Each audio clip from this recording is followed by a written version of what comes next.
The following podcast is intended for a mature audience. Listener discretion is advised.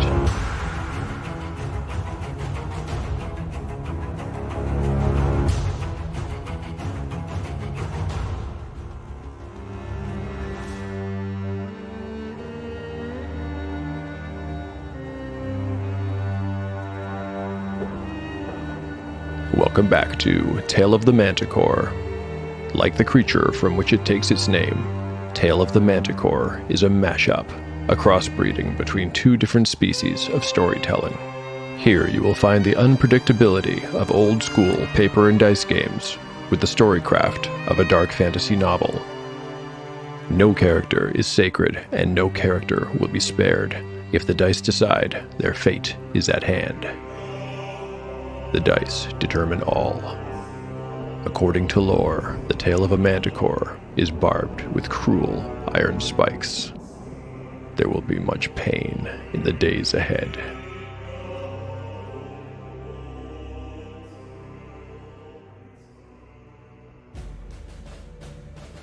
Last time, on Tale of the Manticore, Chapter 44 was a level-up episode for Harl, who achieved level 4 and got a significant boost to his offensive capabilities. But Harl was not the only character to level up. Sov Maramon also increased in power, reaching level 7. This achievement gave the Dark Cleric access to 5th level spells, the highest detailed in the Expert Rulebook. After the level ups, the story continued with the party covering the last few miles on their return to Thangar. Harl shared some lore about Blacknail's vault and what they might find within. Of special significance to the story was Blacknail's son, Grithwhip, who was believed to have been a master artificer. The dwarf was said to have gone against his father's wishes to lock the tooth of Naranumenax away and prevent anyone from ever using it.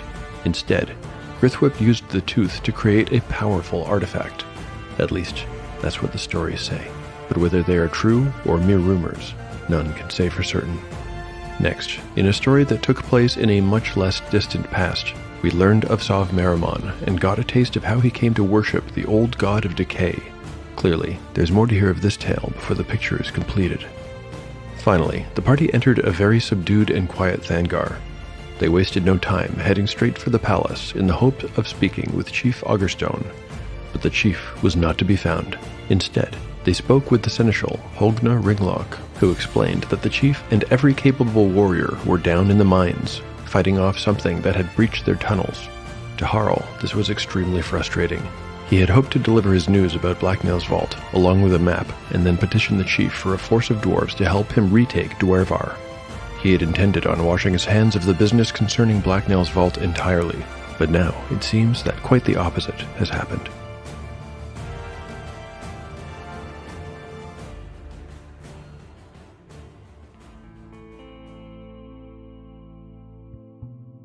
Chapter 45, Part 1, Day 56, Morning. Party status: Harl, 26 of 26 hit points. Gyrios, 27 of 27.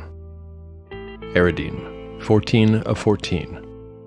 Umora, 18 of 18. Spells available. Umora has memorized Shield, Charm Person, Levitate, and Knock. Gyrios has prayed for Cure Light Wounds ×2 and Bless. Intention or no, don't you see? It must be you.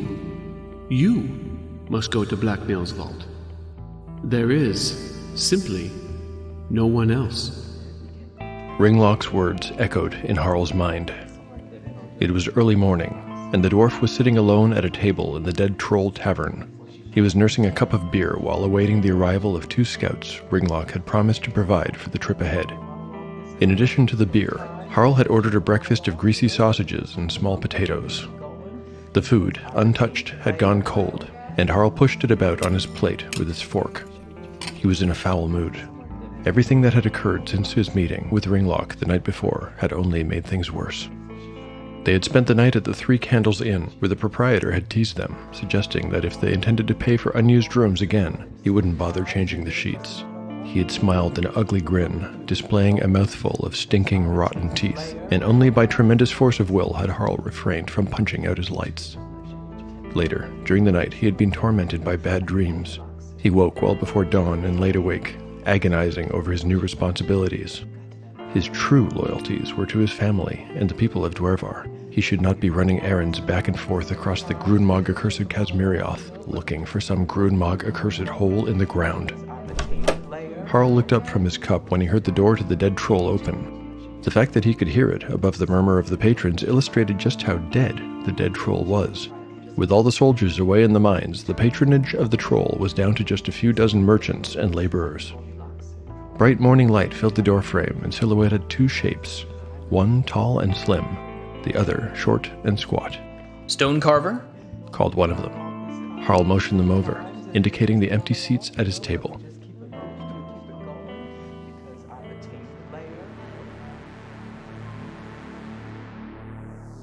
The previous night, Seneschal Ringlock promised to send Harl a pair of scouts, and to equip his party for the imminent expedition to the Eye in the Fire at the base of the Cloud Spur, some 7 days' journey from Thangar. But Ringlock did not have the best people to choose from. Anyone of silver or gold rank was already down in the mines, alongside Chief Augerstone, fighting the monsters that had breached their tunnels. The remaining bronze warriors were few, and they were needed to guard the citadel. Ringlock couldn't spare a single one. Instead, he had improvised. These are the two scouts that Ringlock has secured to lead the party to their destination. The first is an associate of Ringlock's son. Bayun Rumblebell is not really a scout. He is an archiver, historian, teacher, and what the dwarves call an artificer. In the dwarven culture, artificers are to magic users as solemns are to clerics. They're similar, but not identical. I've drawn up the Artificer as a new character class, since this particular kind of dwarf is about to figure more and more prominently in the story. The full write-up will be available on the blog shortly after the release of this episode. Rumblebell is at the 3rd level of his class. Artificers only get a d6 hit points per level, so this NPC will have... I rolled an 11. That's more than the min out of 9, so 11 hit points it will be. Accompanying Rumblebell is a tall man with long dark hair caught up in a ponytail, and very distinct dark blue eyes. This eye color marks him as a Sachori, a man from the nearby city-state of Sachoros. His name is Raydell Clearbrook. Although basic D&D doesn't have a ranger class, this is really the most appropriate name for what Raydell does for a living. Contrary to Rumblebell, who has spent the majority of his life inside the mountain studying books and maps, Raydell has spent most of his life in the outdoors, studying the living map of the landscape. He's a survivalist, a hunter, and a fighter. He is also 3rd level, but he gets a fighter's hit dice and therefore has a total of 16 hit points rolled on 3d8. While Rumblebell wears simple traveling clothes of cloth, Raydell is dressed in a very well-worn suit of studded leather. The Artificer's AC is a rock-bottom 9, while the Ranger, who enjoys a small dexterity bonus, has an AC of 5.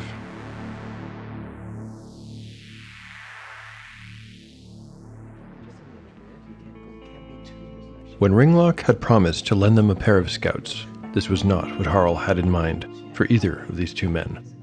One was a slender human with a long bow slung over his shoulder and a dagger hilt sticking out of his boot. The other was a silver-bearded dwarf, his fat belly strained against his belt, which was fastened practically end to tip by the final belt hole and seemed about to burst. Harl slid his untouched breakfast toward them when they approached his table. "Eat if you're hungry."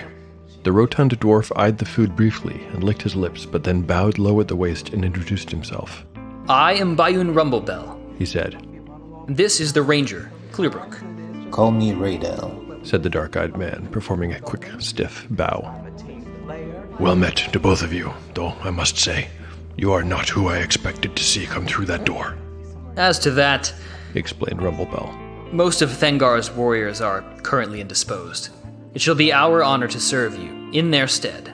Harl squinted doubtfully at Rumblebell. "Are you sure you're up to this?" snorted the other dwarf. "My spine is still straight. More or less. I can keep up.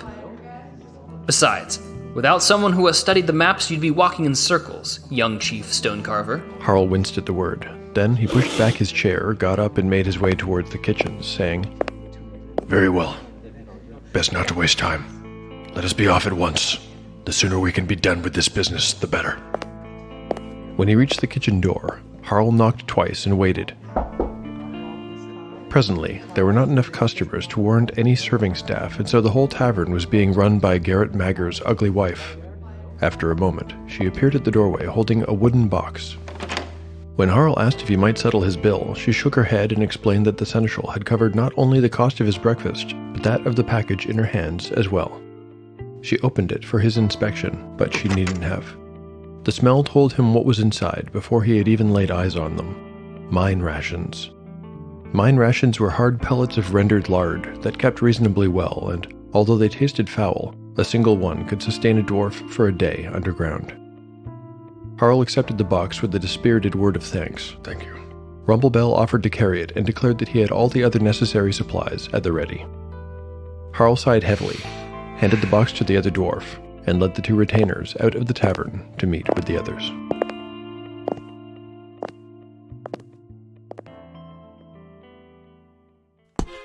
Dungeon Dads is a podcast of four dads. John, Tim, Sam, And me, Tom, playing an epic game of D&D. But it's really a story of three mismatched heroes. Jonas Silverwind, a highborn wizard. I am going to cast Mage Armor. Abel Rockbrother, a wayward cleric. Tempest, will you please, in your infinite wisdom, help me to kill these men? And Filnir Omajira, a warlock who's made a pact with a higher power. I owe it my life. Guess you had to be there. Come for the epic adventure. This army of barbarians in fur and leather, they're rushing the war wagon. Stay for the dad jokes. So, here's the hole, fellas. So quoth the Queen. And 80s references. People are people, so why should it be that you two should get along so awfully? Find us at dungeondads.com or wherever you listen to your favorite podcasts. Hey, not bad. Can we do one more take where you pretend like you actually like the show? Yeah.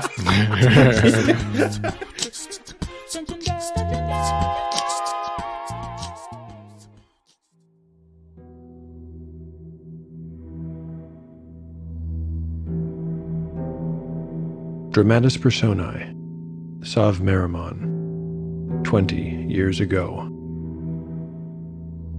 Winter in Koth was both bitter and beautiful. Its deciduous forests became skeletal armies clad in crystalline armor. Its lakes resolved into frosted blue jewels. The hill atop which the Maramon estate was built provided a commanding view of the surrounding area, and, as a boy, young Sav would spend hours on the terrace simply gazing out over it. He was not often to be found there any longer. Sav had changed over the past year. Always a quiet boy, he had become almost silent as a man. He preferred to be alone and moved about the manor grounds like a ghost. Ostensibly, he spent the best part of each day alone in his room, reading selections from his well-stocked library. In truth, none of his books interested him anymore. Now there was only one book he wished to read. The book. Sav learned how to wait and listen for his grandfather's footsteps. Over time, he came to know the sound of each individual footfall and the step upon which they sounded. He became an expert at moving around unnoticed. Shadow-like, he would slip into the second-floor study mere minutes after his grandfather departed. In moments, the book would be in his hands, and he would let himself fall into its pages. The book was more than an instructional text. Interleaved between the descriptions of rituals and details of how to perform them correctly was a serial narrative. The story centered on a young knight named Sir Voss Lacaria, the Moth's Wing Paladin. Sir Voss was strong and wise, but ultimately alone in his righteous quest. Sav felt profoundly connected to this character.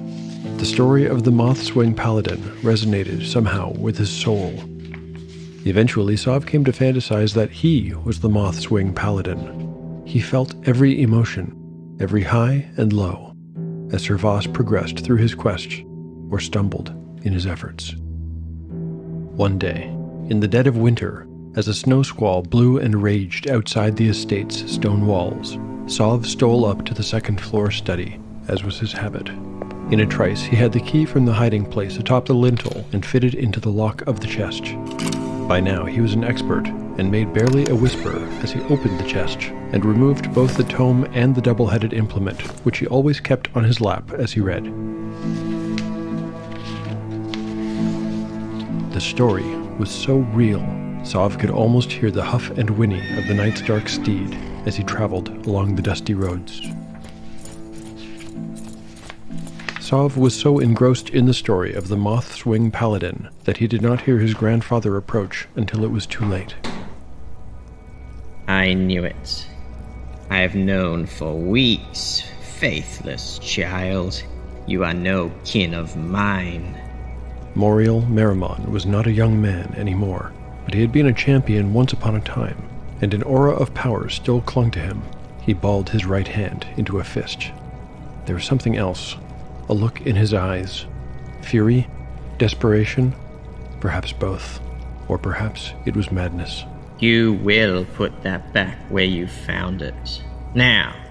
To Moriel's surprise, Sov calmly looked up from the book and said, No. This book is yours no longer. Sov was not the only one to have become obsessed with the book. Upon his grandson's refusal, Moriel became overcome with rage.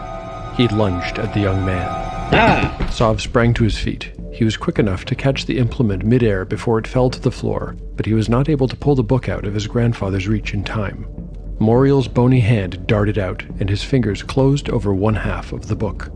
Sov retained the other half, and a tug of war began. Let's go. It's mine! With the tearing sound, the spine sundered, and the two men were thrown in opposite directions as the book was torn in half. As the blizzard raged outside the manor walls, so now a blizzard of pages filled the study. Amid the cascade of paper, Sov and Moriel regained their feet and slammed back into each other with a strength and force that should not have been possible for either of them. But the wrestling match did not last long. Sov was younger, faster, and more importantly, he still held the implement in his left hand. The sounds of their struggle traveled through the manor's hallways and salons, reaching every corner. Servants came rushing to see what was the matter, as did Sov's mother. What they found confused and horrified them. Moriel slouched over his grandson. Sov's expressionless and unblinking face smeared with blood. A wide crimson pool spread out all across the floor, touching loose paper pages which bloomed like a field of poppies as the blood made contact. Had anyone thought to look, they would have discovered that, unbelievably, every page of the ruined book, every single one, was completely blank.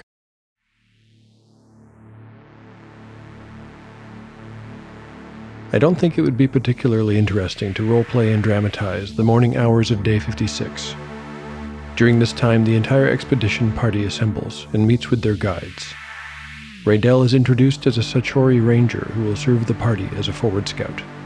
Rumblebell is an expert historian and artificer who has studied maps and can provide a wealth of knowledge about the area that they'll be passing through. He also knows a good deal more about the Blacknell family than any other present. As long as both of these guides are alive, the party will be able to travel very quickly. The route they'll take will mirror the one between Dwervar and Thangar. Once again, they will cut southeast to the foothills, skirt the southern edge of the Kazmirioth mountain range, and re-enter it a few days later. So long as nothing disrupts their plan, they will need 2 days to reach the foothills, another 2 in the foothills, and 3 more for the trip back into the range and to begin their ascent of the Cloud Spur on the way to the Eye in the Fire. In preparation for the trip, all party members have procured clean clothes, 2 weeks' worth of traveling rations in addition to the mine rations, and bedrolls for the humans. As mentioned earlier, everyone is at full hit points and has a contingent of available spells. And with that out of the way, it looks like we are back to a hexcrawl. Because the area around Thangar is vigilantly patrolled, even now when so many of its warriors are in the mines, I will not roll for any wandering encounters on the first day, nor will I roll for a stumble upon. This area is simply too well known. Let's see what the weather is like on day 56. Rolling a d20. A 7. It's a cloudy day, but lately the sunrise comes noticeably later in the evenings and the party makes good time, clearing the Thangarian watchtower perimeter long before they make their first camp. On day 57, a 10. Okay. Some of the clouds have parted, and patches of blue are visible overhead. Rumblebell sweats profusely and begins to complain of blisters, but otherwise makes good on his promise to keep up with the group. At this point, Raydell Clearbrook begins to split his time between traveling with the party and ranging ahead alone. Stumble upon for day 57. A 17. No result. The Wandering Encounter roll? A 3. Just before sunrise on day 57, Raydell returns to the party and informs them that if they push on a little further, they will clear the mountain range before twilight turns into night. Chapter 45. Part 2. Day 58. Morning. Party status. The party status is unchanged. Ah, my feet! These damned blisters! Rumblebell was sitting on the fallen log by which they had decided to make camp. His feet stuck straight out in front of him, nakedly pink and covered in sores. How do you lot stand it? You don't get them anymore after you've been traveling a while, offered Umura. She had taken a liking to the odd dwarf and had already spent hours in conversation with him. Putting up with his constant whinging was a small price to pay for his company as far as she was concerned. She found his approach to magic fascinating, and he seemed to feel similarly about her. Even when they were not discussing spellcraft, Umura found Rumblebell to be a kind and patient teacher of the Dwarven tongue. She had long ago learned not to bother Harl with her questions. The topic seemed to irritate him. Rumblebell lifted up one of his boots and sniffed it, made a face, and pulled it on. I hope you're right, Umura. I can barely stand the pain. We can barely stand to listen to you, mumbled Harl under his breath. Eh? What's that, stone carver? Nothing. Forget it. Put your other boot on. It's time to go.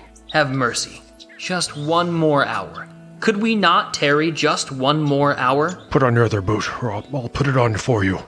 Rumblebell made a show of suffering, wincing as he followed Harl's instructions. What do you say, Sachori? 2 days in the foothills? The Sachori ranger squinted off into the distance, did a quick mental calculation, and replied, 2 days will see us to the best place to re-enter the range, if your maps are correct. They're correct. Worry not on that account. All right, now, where did I put my pack? Ah, there it is. Ready to go. At this point in the story, I decided to go ahead and roll the dice for each day, straight down the line, until something interesting occurred. I'm not sure why, but I was reasonably confident that nothing special would happen to interrupt the party's progress. Turns out I was wrong about that. Here are the rolls I made. For day 58, a 10, a 14, and a 4, for weather, stumble upon, and wandering encounter checks respectively. For day 59, a 7, a 13, and a 6. After seeing that number 6 on the die, I had to stop and update my Foothills Wandering Encounter table to adjust it for mid-level characters. I'll post it on the blog shortly after this episode is released for those of you who might want a sneak peek at what is to come. This new table calls for a d12. Here's the roll. A 1. Okay, I need to make a few more rolls for surprise and whatnot to really flesh out this encounter, but I'll do those off mic. For now, let's get back to the adventure.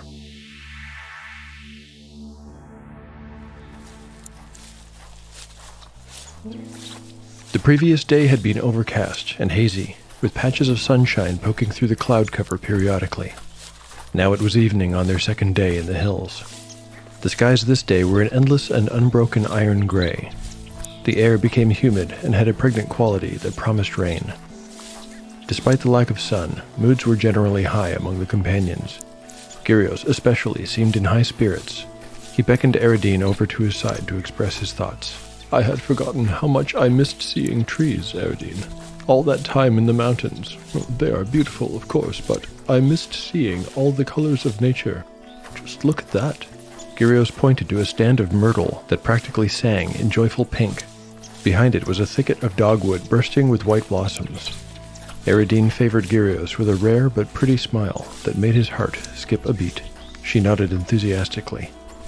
Nature, as though in an effort to impress them further, sent a pair of iridescent butterflies across their path. The insects winged by, spiraling in a double helix. All around, birdsong seemed to grow sweeter, and the companions spent the rest of the day mostly in contented silence. admiring the gallery of marvels that the landscape provided. Eventually, the clouds drifted off, and the promise of rain left with them. In the late evening, a soft magenta sunset was the finale to a day full of nature's artistry. "It will be the solstice soon," remarked the cleric. Eridine wasn't sure what that meant to Gyrios, but she knew that it was the longest day of the year. In reply to her questioning face, Gyrios explained, "It is considered the holiest day of the year by we who follow Mazagar." In the last minutes of remaining light, Raydell selected a hilltop with a vantage in all directions. This should be a safe and comfortable place to make camp. They decided to forego a fire, spread out their bedrolls, and laid out under the emerging stars. "Borodon is hiding his face tonight," said Gyrios as he pulled a blanket over his body. Looking up, the others could see that the moon was almost invisible. Only the slightest hint of its silvery curve shone against the black canopy. Everyone knew it would be a very dark night. They set their watch order, Eridine first, then Rumblebell, followed by Raydell, Umura, Harl, and finally Gyrios, so that he might witness the dawn. Each watch would last for a little over an hour. Hours later, Raydell politely woke Umura for her shift. The sorceress found that, by night, the area did not feel nearly as welcoming. She tried to busy herself by reviewing the new dwarven vocabulary Rumblebell had taught her, but she was distracted by sounds that came from far off to the north. Again she tried to concentrate, sitting cross-legged and looking up at the stars. As there was no light coming from anywhere else, she soon got a strange feeling. It was as though she were floating in space. Another sound, this time much closer. Should she wake the others? No. It was probably just her imagination running loose in the darkness. The noise came again. There was no ignoring it this time. She fumbled in her pocket and retrieved the Owl of Thrasendia. Eltinok. Immediately, it grew hot in her hands. And then she saw them. Pairs of eyes, red as rubies in the dark. At first it was one pair, then another, and another, and another. They were all around her. A little shriek escaped her as she shot up to her feet and kicked at the nearest sleeping form. Then a sound began. Voices. Voices from every direction.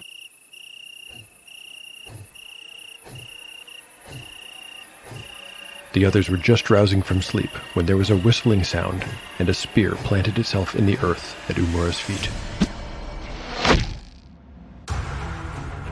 Thank you for listening to Tale of the Manticore. If you like what you've heard and want to support the show, there are a few ways you can do so. One of the best ways to help is to rate or review the show. I truly appreciate each and every one. I'd like to read one from the Podcast Addict app. This one was posted by The Stump. The Stump writes, "Glad that I found this pod. The story is exquisite in its simplicity, not overdone or overacted. The characters feel real, with their own motivations that are not forced. The tension is thick, and the threats feel genuine as the dice hold their fate. A in delivery and execution. Cheers."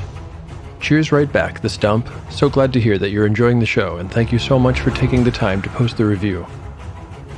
This episode has a larger than usual cast, and I'd like to thank them, too.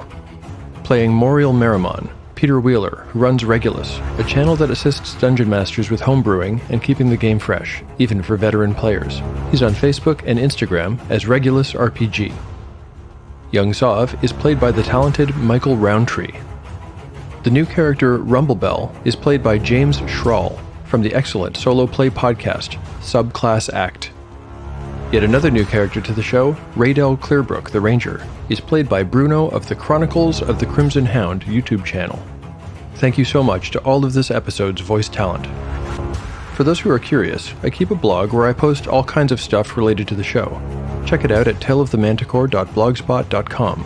You can contact me on Twitter at ManticoreTale or on Instagram at Tale of the Manticore Podcast. My email is taleofthemanticore@gmail.com. Lately, I'm very interested in collecting questions for a potential future mailbag episode. Hit me up if there's anything you want to know. The story will continue on the next episode of Tale of the Manticore, the story where chaos rolls.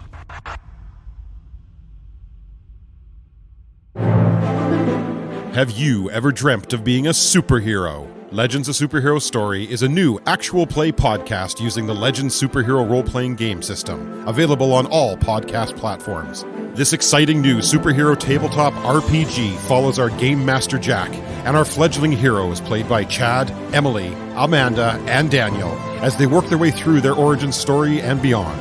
Listen in as they discover their powers and abilities. Let's hope they learn to work together as a team in time to save the world and truly become legends.